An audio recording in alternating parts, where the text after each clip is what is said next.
Hey guys, welcome back to Airwix. अब तक हमने पाइथन में कोड लिखना सीखा, step by step, function by function. इस तरीके को प्रोसीड्यूरल प्रोग्रामिंग कहते हैं। इस जो अभी तक हम लोग जो कोड लिख रहे थे, जो भी हमने प्रोग्राम किया अभी तक, वो हमने लाइन बाय लाइन या फंक्शन बाय फंक्शन किया, राइट। उस इसको हम लोग कहते हैं प्रोसीड्यूरल प्रोग्रामिंग। क्या कहते हैं? Procedural programming. अभी तक हमने जो भी किया ये थी प्रोसीड्यूरल प्रोग्रामिंग। ये छोटे स्क्रिप्ट्स के लिए ठीक है, लेकिन सोचो आपको एक बहुत बड़ा कॉम्प्लेक्स सॉफ्टवेयर बनाना है, जैसे एक वीडियो गेम या एक ऑपरेटिंग सिस्टम।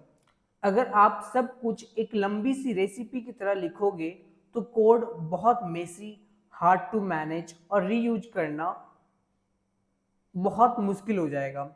इसी प्रॉब्लम को सॉल्व करने के लिए एक बहुत ही पावरफुल अप्रोच है, जिसे कहते हैं ऑब्जेक्ट ओरिएंटेड प्रोग्रामिंग या ओप। इससे हम लोग क्या कहते हैं? ऑब्जेक्ट ओरिएंटेड प्रोग्रामिंग या ओप।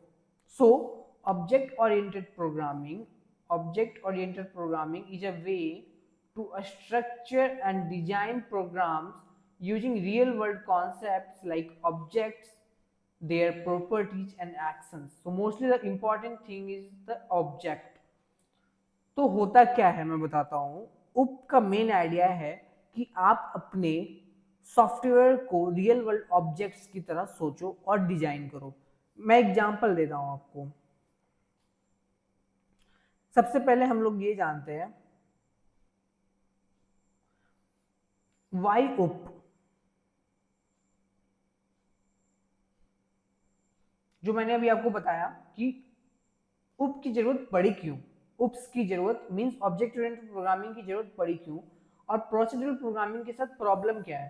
देखो प्रॉब्लम क्या है कि प्रोसीड्यूरल प्रोग्रामिंग के अंदर हमें कोड को स्टेप बाय स्टेप लिखना पड़ता है, जैसे कि एक लंबे रेसिपी की तरह हमें लिखना पड़ता है। मैंने भी आपको बताया it works fine for the smaller script but fails for large project. Code becomes messy and repetitive, difficult to maintain or debug, reuse code is limited.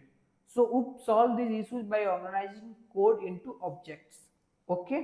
अब मैं इसको समझाता हूँ एक रियल वर्ल्ड कॉन्सेप्ट से। सोचो एक कार के बारे में सोचो आप, जो ये कार है इसके बारे में आप सोचो, ठीक। एक कार बहुत सारे छोटे छोटे ऑब्जेक्ट्स से मिलकर बनती है, जैसे इंजन, ठीक है, व्हील्स यानी कि चक्के, स्टेयरिंग, सीट्स। हर ऑब्जेक्ट की अपनी कुछ प्रॉपर्टीज होती है। इसकी अपनी कुछ प्रॉपर्टीज है, व्हील्स की अपनी कुछ प्रॉपर्टीज है, स्टेयरिंग की अपनी कुछ प्रॉपर्टीज है और सीट्स की अपनी कुछ प्रॉपर्टीज है, और अपने फंक्शंस भी होते हैं। इसके कुछ अपने फंक्शंस होते हैं, इसके कुछ अपने अलग फंक्शंस होते हैं, स्टेयरिंग के कुछ अपने अलग मेथड्स और फंक्शंस है, सीट्स के अपने कुछ अलग फंक्शंस और मेथड्स है, ठीक है। जैसे इंजन जैसे इंजन सॉरी जैसे इंजन जो है, इंजन इसकी कुछ प्रॉपर्टीज है। क्या है? Horse power. इंजन कितने हॉर्स पावर की यानी कितने एचपी की इंजन है। इसके कुछ फंक्शंस होते हैं, जैसे स्टार्ट इंजन या स्टॉप। इंजन के कुछ फंक्शन है ना, स्टार्ट स्टॉप। और इसकी कुछ प्रॉपर्टी है इंजन की, क्या है? तो इंजन कितने हॉर्स पावर की है, ठीक है। व्हील्स की अपनी कुछ प्रॉपर्टीज होती है, जैसे व्हील्स की साइज क्या है, ये इसका प्रॉपर्टीज हो गया। और ये व्हील्स क्या होता है? रोटेट करता है। व्हील्स क्या होता है? रोटेट करता है। तो ये इसकी फंक्शंस है, इसके मेथड्स है। उसी तरह स्टीयरिंग की अपनी मेथड है, इसका अपना एक प्रॉपर्टीज है। सीट्स की अपनी प्रॉपर्टीज है कि ज़्यादा कंफर्टेबल है। इसके मेथड की सीट्स ऊपर नीचे अप्स एंड डाउन हम लोग कर सकते हैं, ठीक है। तो मानो उप में हम इन्हीं सेल्फ कंटेन्ड ऑब्जेक्ट्स, मीन्स ये क्या है? ऑब्जेक्ट्स है, ये अलग अलग ऑब्जेक्ट है। इन्हीं ऑब्जेक्ट्स को बनाते हैं और उन्हें आपस में इंटरेक्ट करवाते हैं। जैसे कार के अंदर भी क्या होता है? इंजन, व्हील्स, स्टीयरिंग, सीट्स, ये आपस में इंटरेक्ट करती है। इसको हम लोग अलग अलग ऑब्जेक्ट्स में बना रहे हैं। इंजन एक अलग ऑब्जेक्ट है, व्हील्स एक अलग ऑब्जेक्ट है, स्टीयरिंग एक अलग ऑब्जेक्ट है, सीट्स एक अलग ऑब्जेक्ट है। इसको हमने अलग अलग ऑब्जेक्ट बनाया और बाद में हमने क्या किया, इसको आपस में इंटरेक्ट करवाया। इससे हमारा कोड ऑर्गेनाइज्ड, कोड हमारा क्या हुआ, ऑर्गेनाइज्ड, रीयूजेबल और मैनेज करने में आसान हो जाता है। इससे क्या होता है, मैनेज करना इजी हो जाता है कोड को अलग अलग ऑब्जेक्ट्स में। अब जैसे हमने इंजन का अलग ऑब्जेक्ट बनाया, व्हील्स का अलग ऑब्जेक्ट बनाया, स्टीयरिंग का अलग ऑब्जेक्ट बनाया, सीट्स का अलग ऑब्जेक्ट बनाया विद द हेल्प ऑफ, अब हम लोग ऑब्जेक्ट बनाते हैं क्लास से। किससे बनाते हैं, अब जैसे ये तो हमने अलग अलग ऑब्जेक्ट बना लिया, इंजन एक ऑब्जेक्ट, मान लो एक हमने पूरा का पूरा ऑब्जेक्ट बना लिया कार। अभी मान लो कार भी जो हमने बनाया है, कार भी जो हमने बनाया है, तो मान लो कि ऐसा थोड़ी कि हम एक ही कार बनाएंगे, हम तो 10 कार बनाएंगे, 20 कार बनाएंगे, 50 कार बनाएंगे, 1000 कार बनाएंगे। सेम कार, मान लो अगर हम स्विफ्ट डिजायर बना रहे हैं तो स्विफ्ट डिजायर ही 1000 कार बनेगी। तो क्या बार बार हम उसके प्रॉपर्टीज को बार बार क्रिएट करेंगे, बार बार नहीं ना। मैं आगे एक बार आपको एक दिखाता हूँ कि कोर कॉन्सेप्ट क्या है उप का। उप के अंदर सबसे पहला क्या होता है, क्लास। सबसे पहला और इंपॉर्टेंट क्या है, क्लास।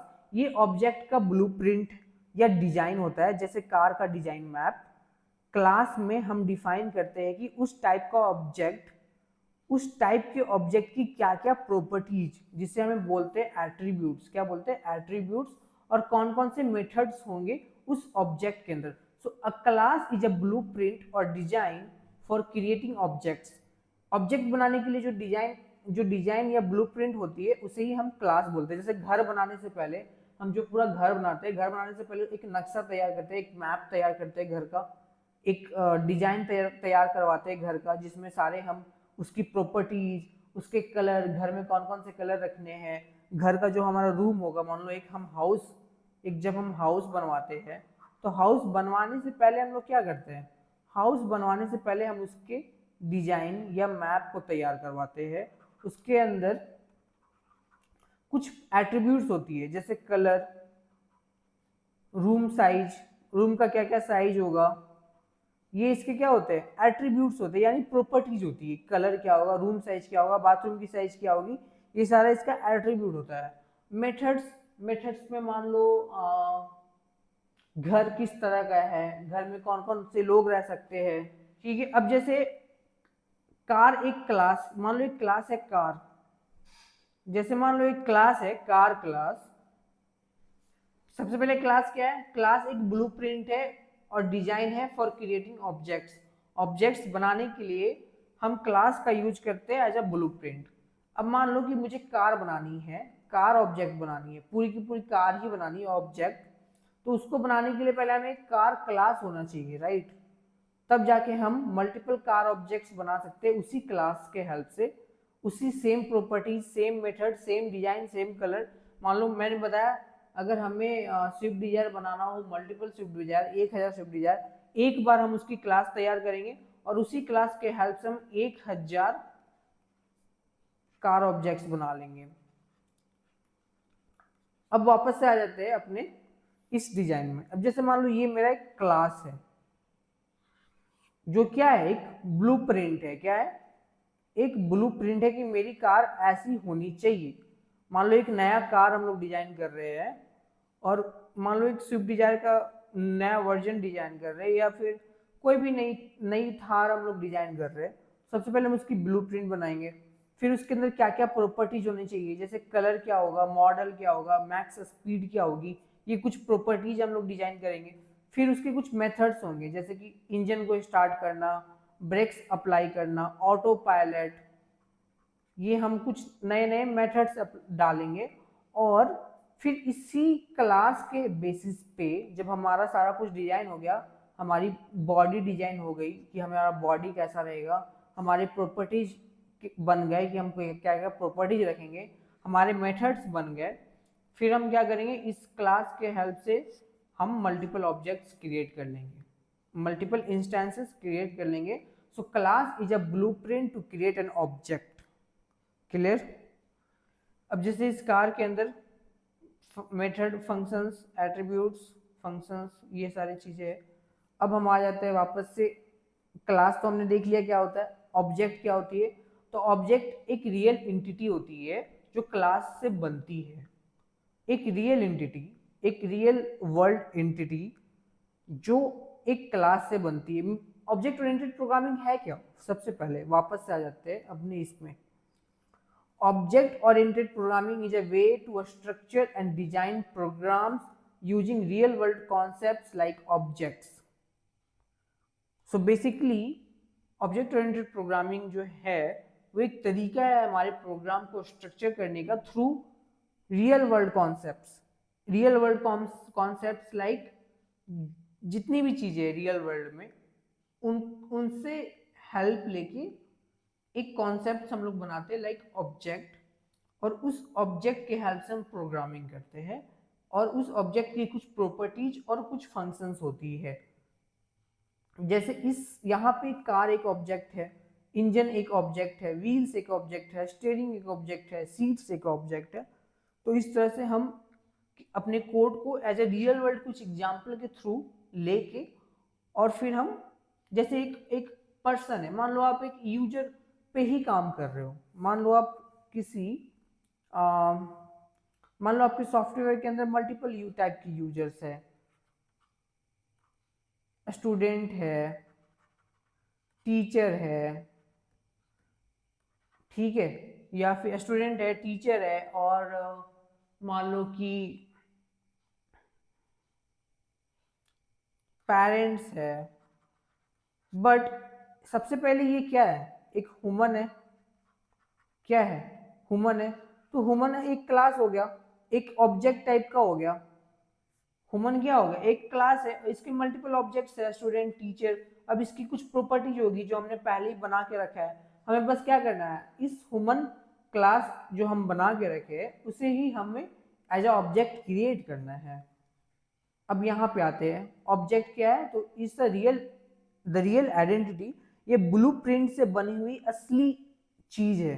अगर कार एक क्लास है तो आपकी रेड मारुति, मेरी ब्लू टेस्ला, या आपकी रेड थार, मेरे पास टेस्ला नहीं है, मैं एग्जांपल दे रहा हूँ, मान लो कि मेरे पास, मान लो आपके पास रेड मारुति है, मेरे पास व्हाइट ब्रेजा है, ये सब अलग अलग ऑब्जेक्ट्स है, लेकिन क्लास क्या है, सेम है, कार क्लास। तो क्लास हमारी हो गई कार, क्लास क्या हो गई, कार, और ऑब्जेक्ट क्या हो गई,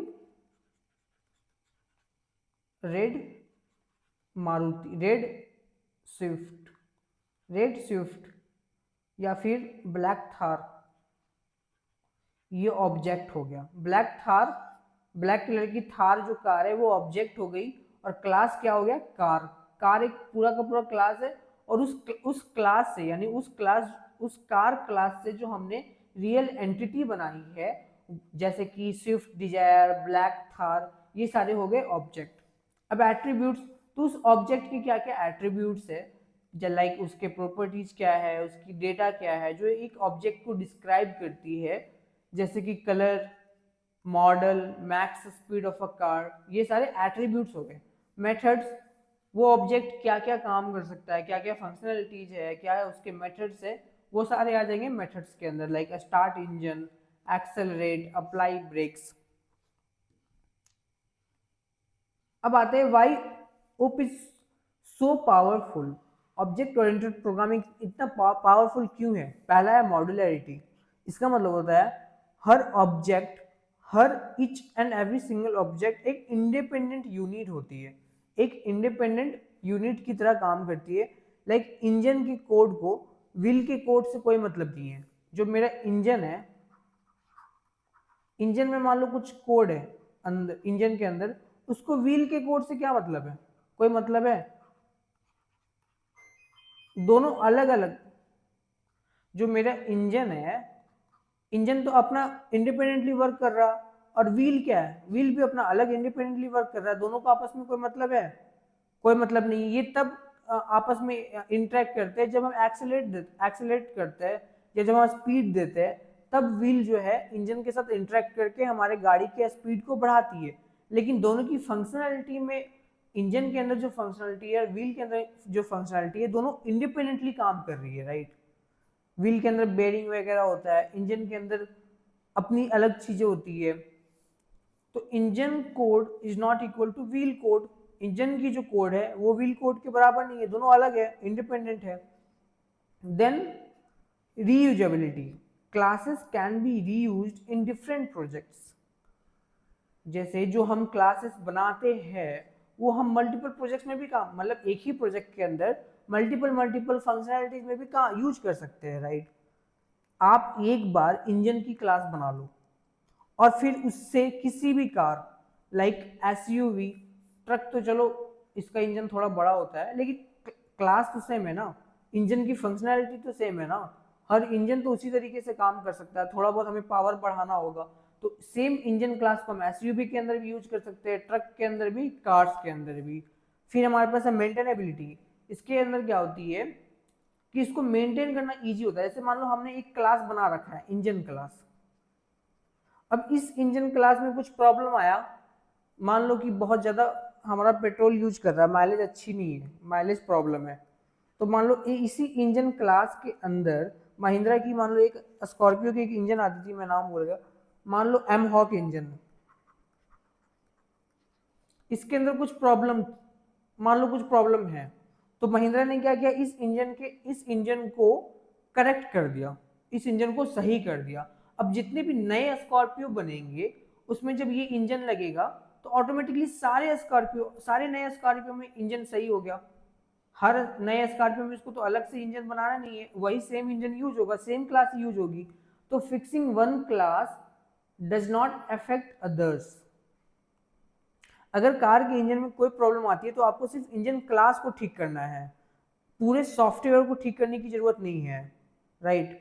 देन हमारे पास है स्केलेबिलिटी। स्केलेबिलिटी के अंदर क्या होता है, easier to extend for large applications like games, banking systems और ऑपरेटिंग सिस्टम। जब भी हमें एक बड़े मतलब अपने करंट एप्लीकेशन या सॉफ्टवेयर को लार्ज बनाना है, एक बहुत बड़े एप्लीकेशंस में कन्वर्ट करना है, तो भी हम इजीली इसको स्केल कर सकते हैं, ठीक है। तो ये था ऑब्जेक्ट ओरिएंटेड प्रोग्रामिंग के बारे में।